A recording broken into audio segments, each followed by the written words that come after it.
Qu'est-ce que c'est un esprit humain? Qu'est-ce que c'est un esprit humain?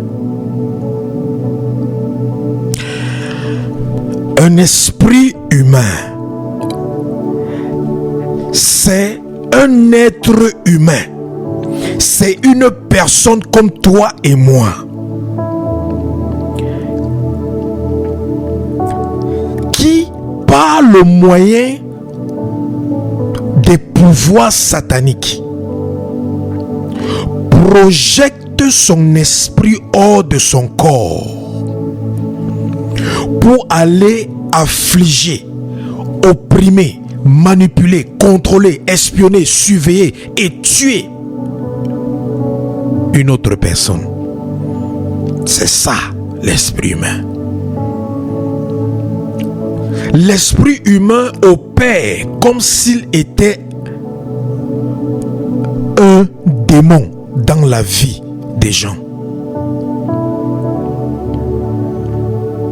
Bien-aimés, hier, nous avons expliqué ce que sont les esprits humains.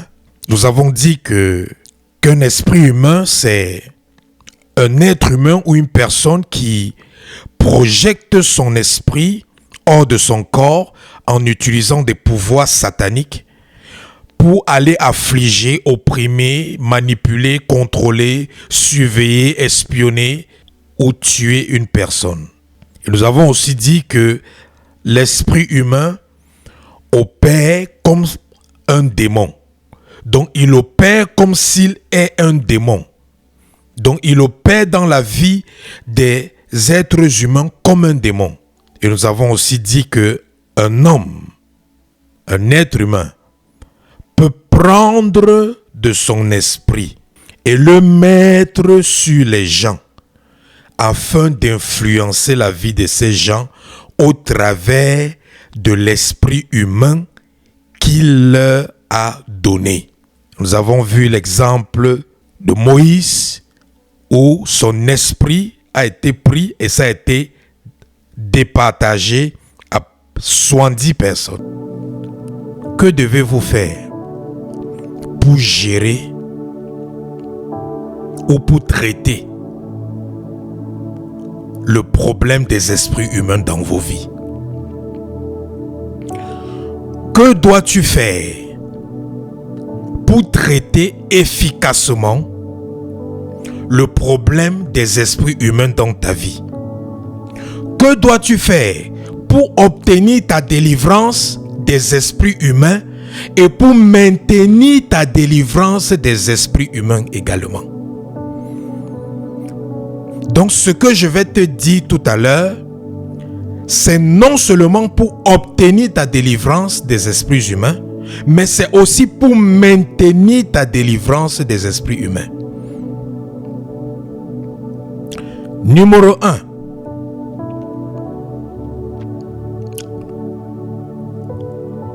Il faut être conscient que tu as le pouvoir de les chasser dans ta vie parce que tu es en Christ.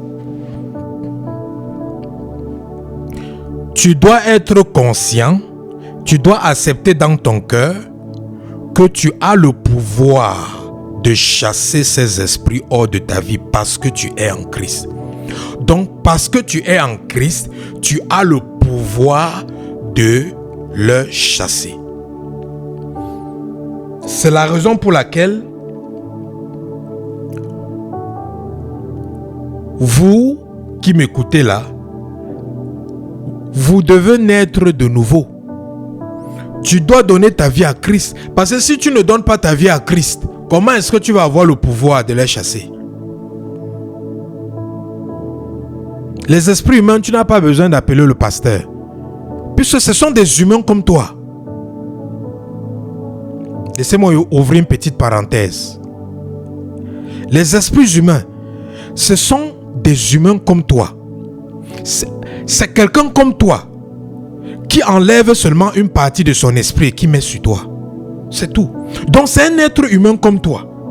Donc si toi maintenant, tu as le Saint-Esprit en toi et tu utilises le Saint-Esprit pour commander à l'esprit humain là de sortir de toi, est-ce qu'il va faire encore une seconde? Il ne pourra pas te résister. Il ne pourra pas te résister. Un esprit humain, ce n'est pas un démon. Un démon peut encore résister. Mais un esprit humain, c'est un être humain comme toi. C'est l'esprit d'un être humain comme toi, c'est tout. Mais il utilise la puissance de Satan. Mais comme toi, tu utilises la puissance du Saint-Esprit, la puissance du Saint-Esprit est plus considérable que la puissance de Satan. Donc, tu as la capacité de chasser et de déloger tout esprit humain dans ta famille, dans ton mari, dans ta femme, dans tes enfants, dans ta maison. Alléluia. Alléluia, alléluia, alléluia, alléluia.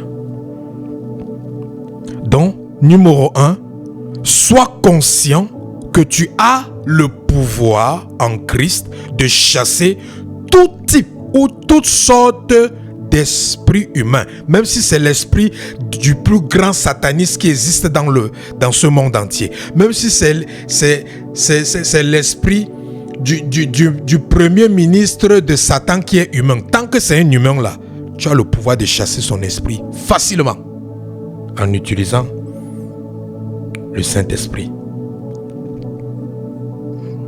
Luc chapitre 10 verset 19 dit: voici, je vous ai donné le pouvoir de marcher sur les serpents, sur les scorpions et sur toute la puissance de l'ennemi, et rien ne pourra vous nuire. Numéro 2.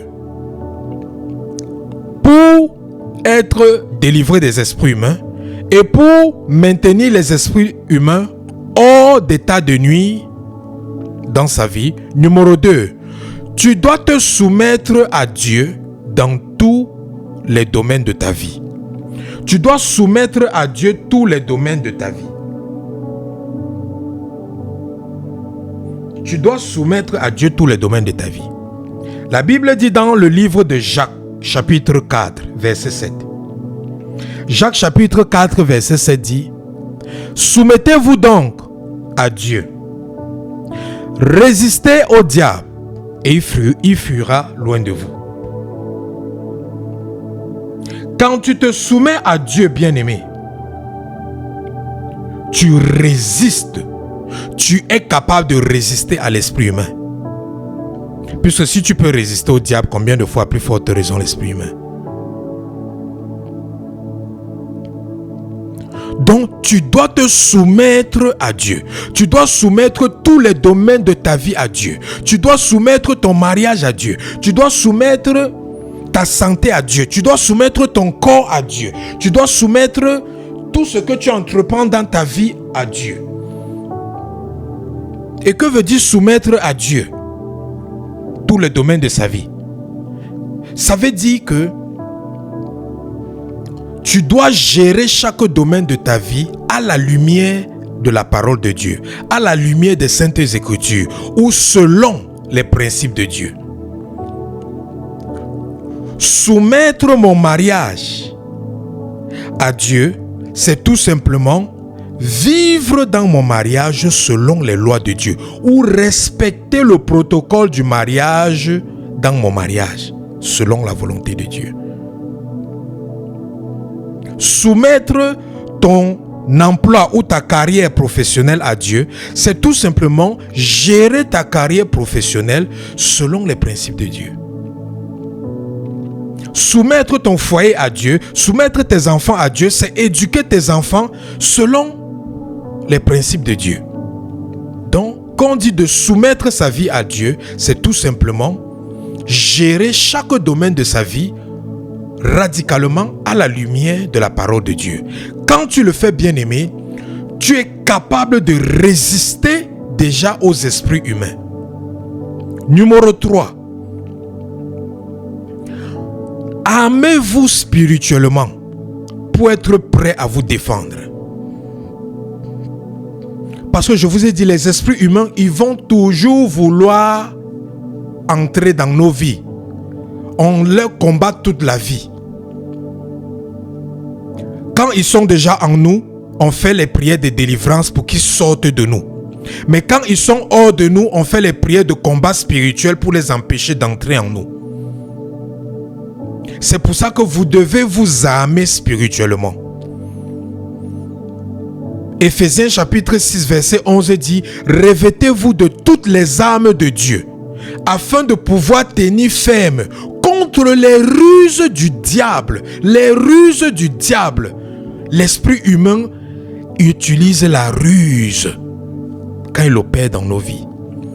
Et tu ne peux pas résister ou tenir contre sa ruse si tu n'es pas revêtu spirituellement des armes de Dieu. Et les armes de Dieu, tu les connais. Tu les connais. Hein? La sainteté pour vérité, la ceinture pour vérité. Hein? Tu dois avoir la vérité. Tu dois connaître la vérité. Tu dois méditer la vérité. La vérité doit être ton autorité dans ta vie. La cuirasse pour justice. Tu dois être un homme de justice, une femme de justice, un homme intègre, une femme intègre. Une personne qui est toujours là en train de poursuivre la justice et rien que la justice. Une personne qui n'est pas partiale.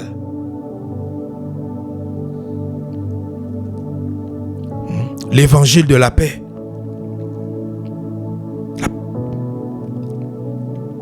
Le bouclier de la foi. Tu dois avoir une foi forte. Tu dois bâtir ta foi. Le casque du salut. Toujours t'examiner pour te rassurer que tu es toujours en bon terme avec Dieu. Et que si l'enlèvement arrive science tenant, tu seras sauvé. Et puis l'esprit de l'épée, qui est la parole de Dieu.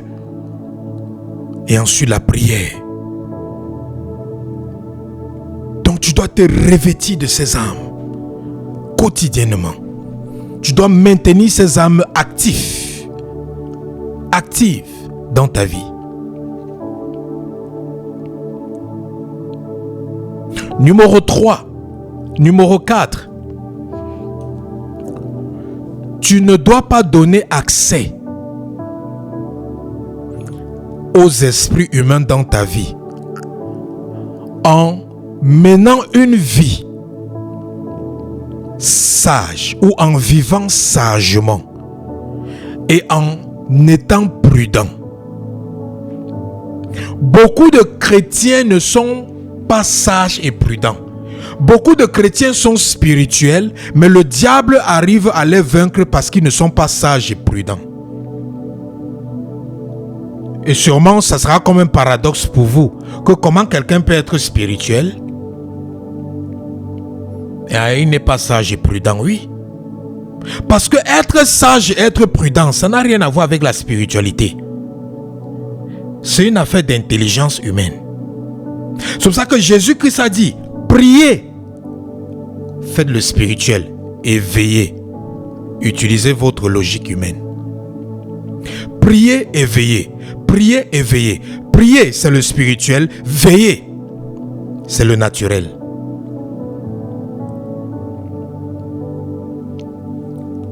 Prier, c'est spirituel. Veiller, c'est le naturel. Alléluia. Vivre sagement et prudemment te permettra de ne pas donner accès aux esprits humains dans ta vie. La Bible dit dans Éphésiens chapitre 4, verset 5 au verset 32. Verset 25 au verset 32. C'est pourquoi renoncez aux mensonges et que chacun de vous parle selon la vérité à son prochain. Car nous sommes les membres les uns des autres. Si vous vous mettez en colère, ne péchez point. Vous voyez, ça c'est la sagesse. La sagesse humaine.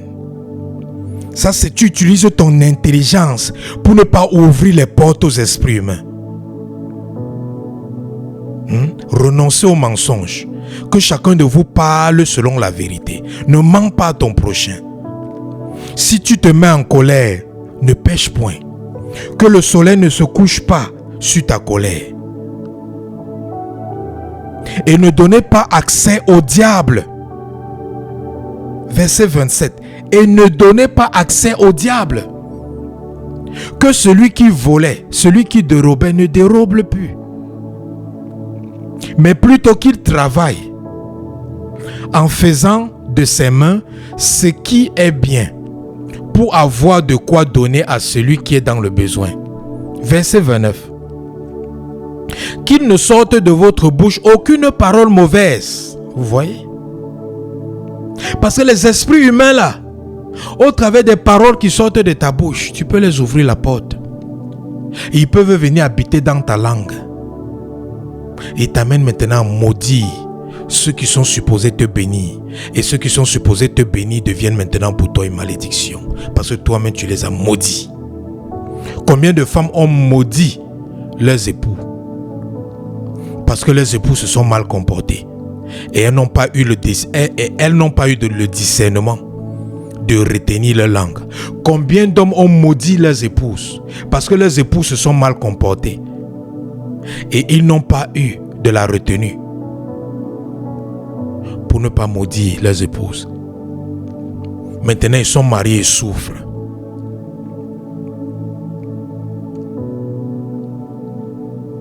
Nous sommes dans Ephésiens chapitre 4. Le verset 29 dit: qu'il ne sorte de votre bouche aucune parole mauvaise, mais s'il y a lieu, quelques bonnes paroles qui servent à l'édification et qui communiquent une grâce à ceux qui l'entendent.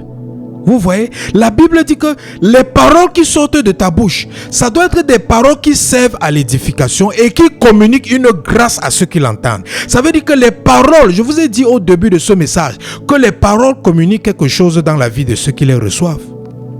Voici un exemple ici dans la Bible. La Bible dit que tes paroles doivent communiquer une grâce à celui qui écoute, qui entend ça. Donc quelqu'un peut communiquer une malédiction dans ta vie au travers des paroles. Quelqu'un peut communiquer la tristesse dans ta vie au travers des paroles. Quelqu'un peut communiquer le trouble dans ta vie au travers des paroles. Quelqu'un peut communiquer la maladie dans ta vie au travers des paroles.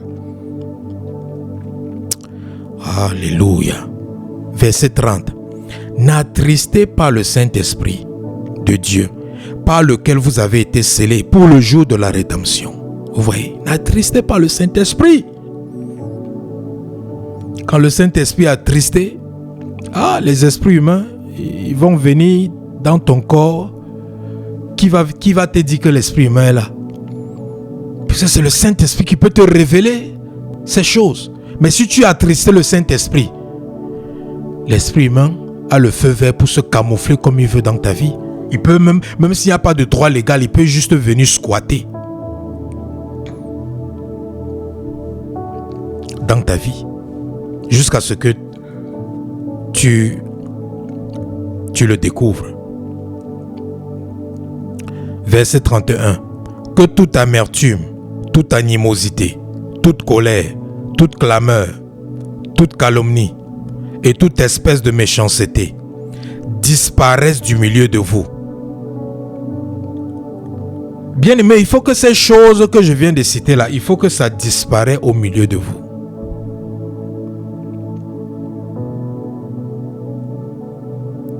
C'est pour ça que la conversion est importante pour la délivrance. Parce que beaucoup de chrétiens sont nés de nouveau mais ils ne sont pas convertis. Et parce qu'ils ne sont pas convertis, les choses que je viens de citer là, c'est récurrent dans leur vie. C'est le manque de conversion.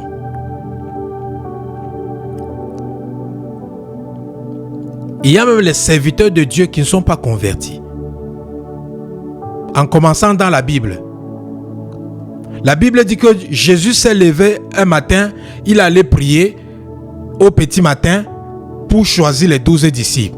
Et il choisit les 12 disciples et il les établit apôtres. Donc Jésus a ordonné les 12 disciples apôtres.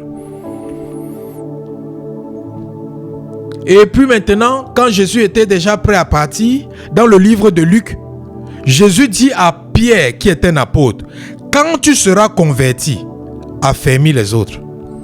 Jésus dit à Pierre, que Simon, Satan t'a réclamé pour te cribler comme du froment. Mais je priais afin que tu ne failles point. Mais quand tu seras converti, affermis tes frères.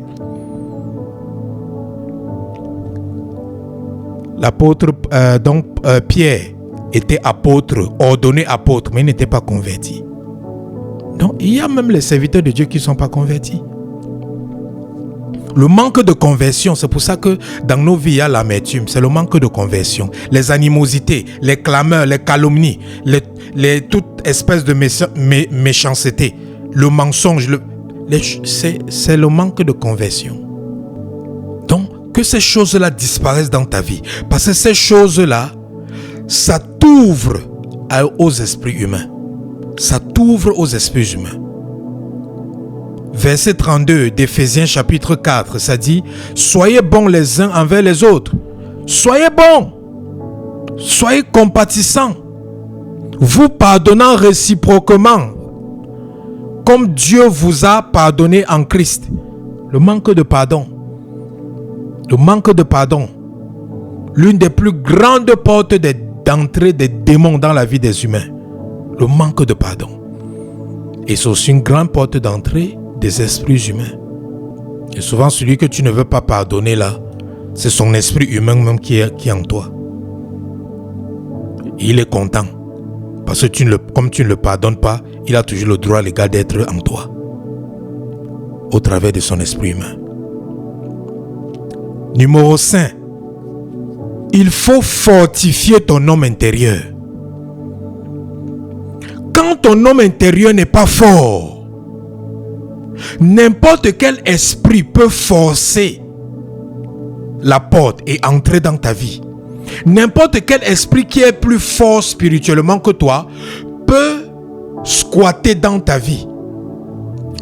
Il y a des gens que les esprits qui les dérangent n'ont pas le droit légal dans leur vie.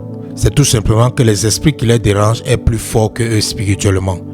Et pour délivrer ce genre de personnes, tu ne vas pas seulement venir chasser le démon sur lui. Parce que si tu viens seulement, tu chasses le démon, dès que la personne va rentrer chez elle, parce qu'elle est toujours faible dans son homme intérieur, le même démon va venir encore forcer la porte. C'est pour ça que souvent, quand tu demandes la délivrance, un serviteur de Dieu peut te demander de jeûner. Mais tu vas te poser la question que pourquoi il me demande de jeûner? Pourquoi il ne prie pas seulement pour moi, il chasse le démon? Parce que souvent, il y a les démons qui ne partent pas parce qu'il n'y a pas de droit légal, mais parce que ton esprit est tellement faible que même si on a annulé tous les droits légaux de ce démon dans ta vie, ce démon pourra toujours venir de temps en temps dans ta vie. C'est pour ça que être faible spirituellement, demeurer un bébé spirituel, c'est demeurer aussi sous la captivité du malin. C'est impératif pour tout enfant de Dieu de croître spirituellement. Quand tu es un nain spirituellement, tu auras des problèmes. Parce qu'il y aura des démons qui vont t'attaquer juste parce qu'ils sont forts. Ils vont te vaincre juste parce qu'ils sont forts, pas parce que tu as péché. C'est pour ça que fortifier ton homme intérieur est important. Quand tu fortifies ton homme intérieur, lorsque l'esprit de ce marabout va vouloir entrer en toi, le feu va le brûler. Le feu de ton esprit va le brûler. Lorsque les vampires de ta famille vont vouloir venir déplacer ton esprit la nuit pour t'amener au village, ton esprit sera tellement lourd que ça va casser les mains. Éphésiens chapitre 3 verset 16 dit: afin qu'il vous donne, selon la richesse de sa gloire, d'être puissamment fortifié par son esprit dans l'homme intérieur. Voilà la prière que Paul faisait pour Éphésiens, pour les gens d'Éphèse, pour l'église d'Éphèse. Paul priait pour les gens de l'église d'Éphèse. Il priait pour eux, afin qu'ils soient puissamment fortifiés par le Saint-Esprit dans leur homme intérieur. Donc c'est impératif pour ton homme intérieur d'être fortifié. C'est impératif. Écoute ceci. La nourriture est au corps physique ce que la parole de Dieu, la prière, la méditation sont à votre homme intérieur. Donc ce que la nourriture est pour ton corps physique là, la parole de Dieu, la prière et la méditation sont la même chose pour ton homme intérieur. Ton homme intérieur est fortifié, est renforcé, est affermi, est bâti. Lorsque tu passes du temps à étudier et à méditer la parole de Dieu, lorsque tu passes du temps à prier et à prier en esprit, beaucoup de chrétiens ne prient même pas en langue. Si tu es né de nouveau, tu dois demander au Saint-Esprit de te baptiser. Tu dois demander à Jésus, c'est Jésus qui baptisait du Saint-Esprit. Tu dois demander à Jésus de te baptiser du Saint-Esprit. Il est hors de question que tu es né de nouveau, tu ne parles pas en langue, bien-aimé. Parce qu'il y a des niveaux spirituels que tu ne vas jamais atteindre si tu ne parles pas en langue. Il y a des choses que tu ne vas jamais expérimenter si tu ne parles pas en langue. Il y a des batailles que tu ne peux jamais gagner si tu ne parles pas en langue. Parce qu'il y a des combats spirituels où à un moment donné, Dieu te fait seulement parler en langue. Parce qu'à ce moment-là, Dieu ne veut même plus que l'ennemi sache ce que tu es en train de dire. Parce que nous servons un Dieu mystérieux. Mais quand tu ne parles pas en langue, tu vas fortifier ton homme intérieur comment? Alléluia. Numéro 6. Tu dois te repentir et renoncer à tout ce qui a donné le droit légal à l'esprit humain dans ta vie. Et quand on parle de ce qui a donné le droit légal à l'esprit humain dans ta vie, on parle des portes d'entrée des esprits humains, comme celles qu'on a citées au début de ce service. Donc, numéro 4, c'est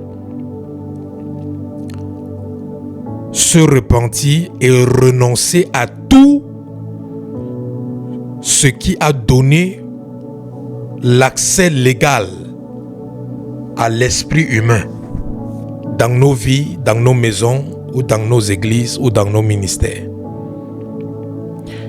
Et maintenant, l'étape numéro 7, c'est prendre autorité sur les esprits humains et les commander de sortir de ta vie au nom de Jésus. Est-ce que tu es prêt pour être délivré de ces esprits humains maintenant? Est-ce que tu es prêt pour délivrer ta maison des esprits humains maintenant? Est-ce que tu es prêt pour délivrer tes enfants des esprits humains maintenant? Comme je le dis toujours, toute prière que tu fais pour toi, fais-le pour ton mari ou pour ton épouse. Toute prière que tu fais pour toi, fais-le pour tes enfants.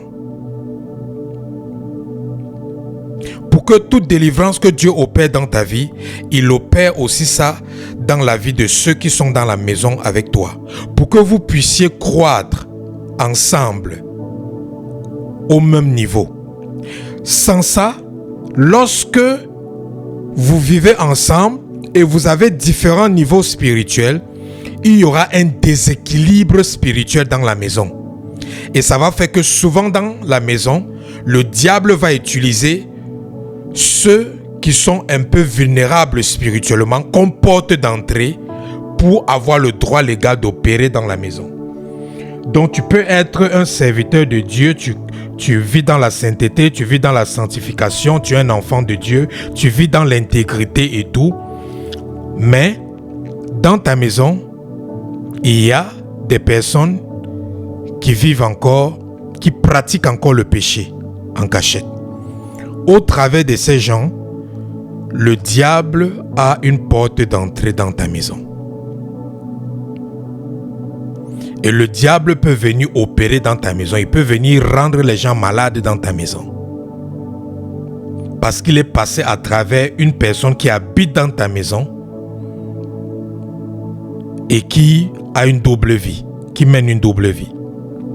C'est pour ça que quand tu fais la délivrance, toute personne qui habite avec toi, prie aussi pour la personne. Pour que le diable n'utilise pas cette personne comme une porte d'entrée dans ta maison ou dans ton environnement.